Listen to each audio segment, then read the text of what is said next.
आज बुजुर्ग पेंशनर्स परेशान हैं। कल यही प्रॉब्लम आपके साथ भी हो सकती है। सिस्टम में कुछ तो गड़बड़ है। दोस्तों, आज हम बात करने वाले हैं एक ऐसे इशू पर जो अभी ग्राउंड लेवल पर बहुत कम लोगों को इफेक्ट कर रहा है। जी हाँ, डिजिटल लाइफ सर्टिफिकेट और पेंशन सिस्टम में प्रॉब्लम। सरकार से यह भी सवाल पूछा गया कि कितने सीनियर आर्टिस्ट और पेंशन को फाइनेंशियल सपोर्ट मिल रहा है और क्या उन्हें पेंशन में डिले या प्रॉब्लम आ रही है। जी हाँ, सबसे बड़ी प्रॉब्लम सामने आई है बायोमेट्रिक वेरिफिकेशन यानी फिंगरप्रिंट फेलियर की। कई बार बुजुर्गों का फिंगरप्रिंट मैच ही नहीं करता है और रिजल्ट पेंशन रुक जाती है, लाइफ सर्टिफिकेट सबमिट नहीं हो पाता है और बार बार स्ट्रगल करना पड़ता है। सोचिए, 80 साल की उम्र के लोग हर बार वेरिफिकेशन के लिए डिपेंड करते हैं सिस्टम पर, और जब यह सिस्टम फेल हो जाए तो उनकी मंथली इनकम भी रुक जाती है। ये सिर्फ टेक्निकल इशू नहीं है, रियल प्रॉब्लम भी हो सकती है दोस्तों। सरकार से यह भी सवाल पूछा गया दोस्तों कि कितने वरिष्ठ कलाकारों को पेंशन मिल रही है, क्या उनका एलिजिबिलिटी क्राइटेरिया है और कितनी राशि दी जाती है, और क्या इसको लेकर जो कंप्लेंट्स आई है उस पर क्या सॉल्यूशन किया गया है दोस्तों। अब ये सवाल ये नहीं, सॉल्यूशन क्या है, इसकी तरफ हम जाते हैं। तो सरकार पर इस इशू को सॉल्व करने के लिए अल्टरनेटिव मेथड पर भी काम कर रही है जो चाहे वो फेस ऑथेंटिकेशन हो, ओटीपी बेस्ड वेरिफिकेशन हो या door step verification for senior citizen. लेकिन ग्राउंड लेवल पर इम्प्लीमेंटेशन अभी भी दोस्तों चैलेंज है।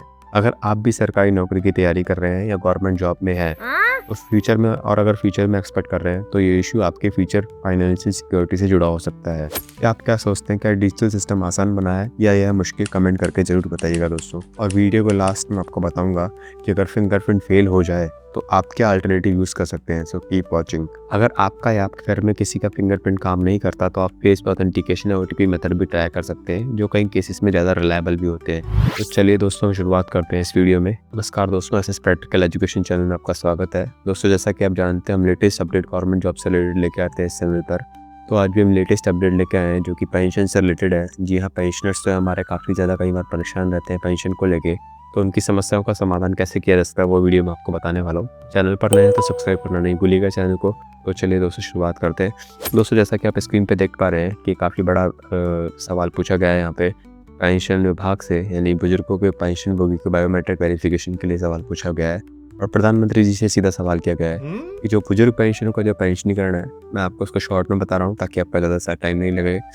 ये बुजुर्ग पेंशन भोगी का डिजिटल जीवन प्रमाण पत्र जो है दोस्तों, उसके बायोमेट्रिक प्रमाणीकरण में विशेष फिंगरप्रिंट फेल होने की स्थिति में कठिनाइयों का सामना करना पड़ रहा है। यदि हाँ तो सरकार इसके लिए क्या समाधान लेके आई है? जी हाँ दोस्तों, काफ़ी क्लियर कट सवाल पूछा गया है। जब आप फिंगरप्रिंट वेरिफिकेशन करते हैं तो उसमें कई बार कठिनाइयाँ आती है, फिंगरप्रिंट वेरीफाई नहीं हो पाता है किसी भी रीजन्स की वजह से, तो उसको लेके क्या सॉल्यूशन है?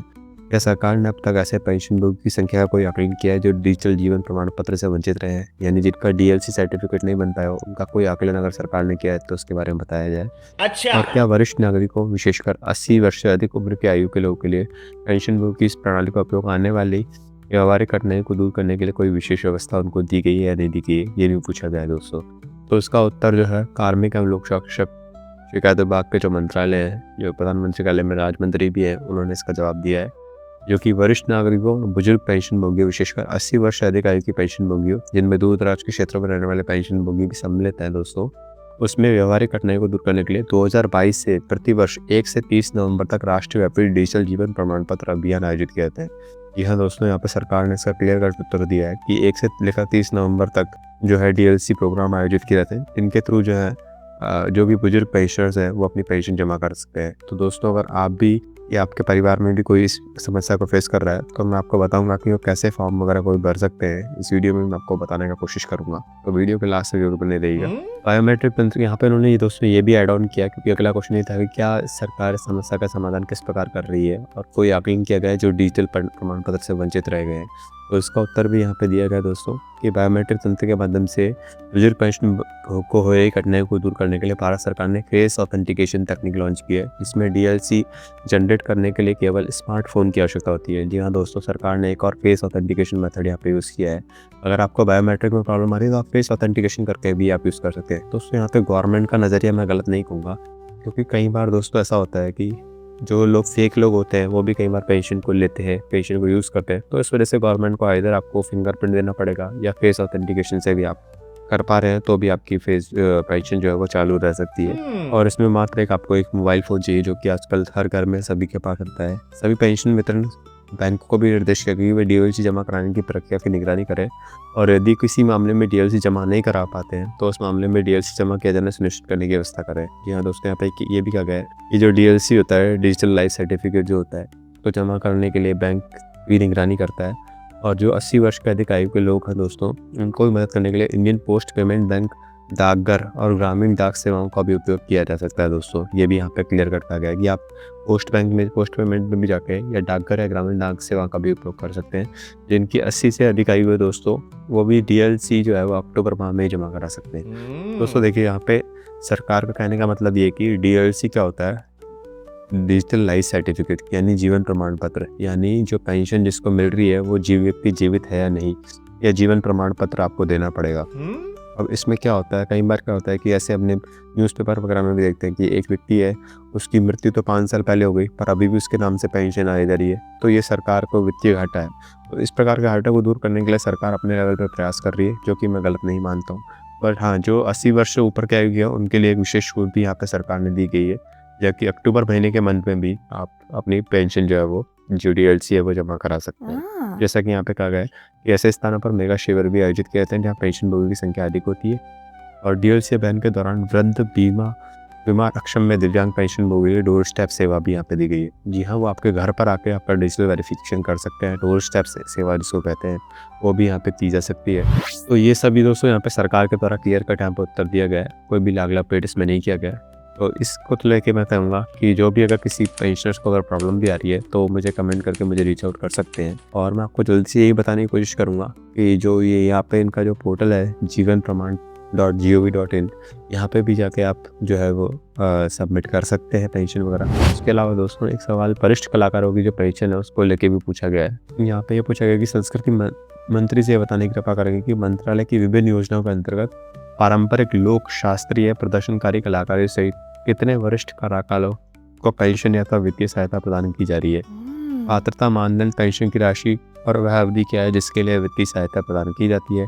क्या मंत्रालय को बुजुर्ग कलाकारों को पेंशन दे रही है, अपर्याप्त से संबंधित कोई अनुरोध या शिकायतें प्राप्त हुई है, या मंत्रालय को ऐसी कोई शिकायतें प्राप्त हुई है, ये भी बताया जाए। और वरिष्ठ अनुभवी कलाकारों, विशेष रूप से ग्रामीण क्षेत्र या हाशिए पर रहने वाले समुदाय कलाकारों के लिए पर्याप्त पेंशन, सामाजिक सुरक्षा और सहायता सुनिश्चित करने के लिए क्या कदम उठाए गए। दोस्तों बेसिकली सवाल यह पूछा गया है जो संस्कृति विभाग है दोस्तों, संस्कृति मंत्री से ये सवाल किया गया है कि जो हमारे पारंपरिक जो लोक शास्त्रीय लोग होते हैं या कलाकार होते हैं उनकी पेंशन का क्या, आप उनको टाइम पे पेंशन दे रहे हैं नहीं दे रहे हैं, और पात्रता मापदंड किस हिसाब से तय किए गए। तो उसका उत्तर जो है संस्कृति एवं पर्यावरण मंत्री के द्वारा दिया भी गया है कि जो वयोवृद्ध कलाकारों के लिए वित्तीय सहायता स्कीम नामक स्कीम का संचालन हो रहा है, जिससे चयनित वयोवृद्ध कलाकारों को वित्तीय सहायता प्रदान की जाती है।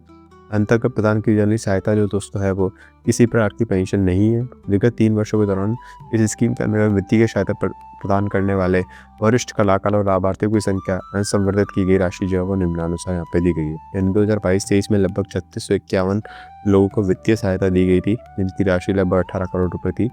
23-24 में 3811 हो गए और 24-25 में लगभग 4636 हो गए, लगभग 26 करोड़ रुपये यहाँ पे राशि दी गई है। अब जो दूसरा सवाल हम पूछा गया है कि पात्रता मानदंड जो है वो किस हिसाब से होना चाहिए। जो आवेदक है वो 60 वर्ष का होना चाहिए, वार्षिक आय जो है उसकी 72,000 से अधिक नहीं होनी चाहिए, अपनी सक्रिय आयु में कला साहित्य में विशिष्ट योगदान दिया गया हो दोस्तों उसने।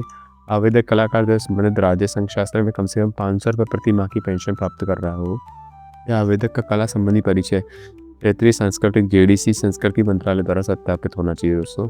आवेदक कलाकारों को संस्कृति मंत्रालय में किसी अन्य स्कीम में सहायता नहीं प्राप्त हो रही हो। इसकी जो भत्ते हैं दोस्तों हर महीने 6,000 रुपये यहाँ पे गवर्नमेंट के द्वारा दिए जाते हैं, ये भी यहाँ पे गिर गए। तीसरा सवाल पूछा गया उसके उत्तर में यही गया क्योंकि एक बार डिजिटल प्रमाण पत्र, एक बार में वार्षिक आय प्रमाण पत्र 5 वर्ष में, और संबंधित राज्य या संघ क्षेत्रों में कलाकार पेंशन यदि कोई हो तो प्राप्ति के दस्तावेज जमा कराने पर निर्भर करता है। और उसके अलावा यहाँ पे ये भी बताया गया कि कई बार चयनित वयोवृद्ध कलाकारों संबंधित दस्तावेज अगर वो टाइम पे नहीं जमा करा पाते हैं दोस्तों तो इस कारण भी विलंब हो सकता है। शीघ्रता से वित्तीय सहायता प्रदान करने के लिए भी प्रयास यहाँ पे किए गए हैं। इस स्कीम के अंतर्गत चयनित लाभार्थी जो है दोस्तों उनको कठिनाइयों को कम करने के लिए मंत्रालय द्वारा इस प्रकार जो है निम्नलिखित प्रयास किए गए। 2022 में जो दोस्तों इस स्कीम के अंतर्गत जो सहायता प्रदान की गई 4,000 रुपये से बढ़ाकर को 6,000 रुपये किया गया था, और 23 में जो 48,000 रुपये से बढ़ाकर जो संशोधित आय है उसको 72,000 रुपये किया गया था। यानी जिसकी जो आय है 72,000 से कम है साल में, वो जो कलाकार है इसके लिए एलिजिबल है। प्रमाण पत्र प्रस्तुत करने की आवश्यकता नहीं है। अब एक बार में 5 साल में आपको इस प्रमाण पत्र जो है वो आय का देना पड़ेगा, हर साल नहीं देना पड़ेगा। इस स्कीम में आवेदन करने के लिए राज्य सरकार संघ क्षेत्र में कम से कम 500 रुपये प्रति माह कलाकार पेंशन प्राप्त करना अनिवार्य था। इस शर्त में छूट गई है। और आवेदक कलाकार जो है दोस्तों, कलाकार पेंशन प्राप्त नहीं कर रहा है तो उस मामले में भी संबंधित सांस्कृतिक केंद्र सांस्कृतिक मंत्रालय द्वारा उसके कला संबंधी परिचय का सत्यापन अनुशंसा प्राप्त करने का प्रावधान है। दोस्तों ये भी काफ़ी अच्छा सवाल पूछा गया है यहाँ पे। तो निश्चित ही जो क्वेश्चन पूछे गए थे उनको क्लियर कट आंसर दिए गए। आपके हिसाब से क्या है, आपके क्या विचार है दोस्तों इसको लेके? क्या आप कहीं एज ए पेंशनर है या फ्यूचर में पेंशनर बनने वाले हैं, तो आप क्या सोचते हैं इसको लेके? और यदि आप कोई प्रॉब्लम फेस कर रहे हैं एज ए पेंशनर्स, तो आप मुझे कमेंट करके रीच आउट कर सकते हैं। मैं डेफिनेट सी बात आपकी जो पेंशन की प्रॉब्लम है उसको सॉल्व करने की कोशिश करूँगा। चैनल पर नए हैं तो सब्सक्राइब करना नहीं भूलिएगा। और थैंक यू सो मच दोस्तों for watching the video and have a good day.